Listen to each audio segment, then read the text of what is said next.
বন্ধু, অনেক বছর আগের ঘটনা। এক গ্রামে দুই ভাই থাকতো। দুজনে একই পরিবারের, কিন্তু তাদের জীবনধারা ছিল আলাদা আলাদা। বড় ভাই বিয়ে করেছিল, তার পরিবার আছে, কিন্তু ছোট ভাই তখনও বিয়ে করেনি। তারা দু ভাই একসঙ্গে জমি চাষাবাদ করত। প্রত্যেক বছর প্রচুর ফসল ফলানোর চেষ্টা করত। এবছর পরিশ্রমের ফল পেয়েছে। জমিতে প্রচুর ফসল ফলেছে। এত এত ফসল হয়েছিল যে ফসল রাখার জায়গা কম পড়েছে। একদিন জমিতে কাজ করতে করতে বড় ভাই খুব ক্লান্ত হয়ে পড়েছিল। বড় ভাই ছোট ভাইকে বলল, তুমি জমিতে থাকো এবং খেয়াল রেখো, আমি একটু বাড়ি থেকে ঘুরে আসি।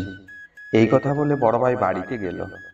বড় ভাই বাড়িতে যাওয়ার পর ছোট ভাই একা জমিতে ভাবতে থাকে, এবছর অনেক ফসল হয়েছে, আমি তো একা, আমার এত ফসলের প্রয়োজন নেই। বড় ভাইয়ের পরিবার আছে, তার পরিবারের প্রতি অনেক দায়িত্ব, তার পরিবারের জন্য এই ফসল অনেক কাজে আসবে। এটা ভেবে ছোট ভাই তার ভাগের ফসল থেকে 10 বস্তা তার বড় ভাইয়ের ভাগের মধ্যে চুপচাপ রেখে দেয়। কিছু সময় পর বড় ভাই বাড়ি থেকে জমিতে ফিরে এলো, আর ছোট ভাই জমি থেকে বাড়িতে চলে গেল। বড় ভাই জমিতে এসে প্রচুর ফসল দেখে ভাবতে লাগলো, এবার আমার পরিবার খুবই ভালো থাকবে, কিন্তু আমার ছোট ভাই একা, ওর ফসলের খুবই প্রয়োজন।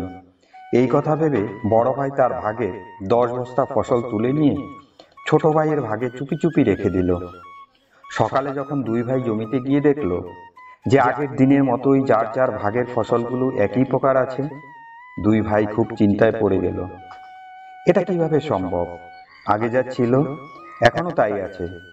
কিন্তু যখন দু ভাইয়ের কথা দু ভাই একে অপরকে বলল, তখন তারা হাসতে লাগলো। এক ভাইয়ের প্রতি অন্য ভাইয়ের ভালোবাসা অনেক বেড়ে গেল। এই ঘটনা তাদের সম্পর্ককে আরো মজবুত করে তুলল।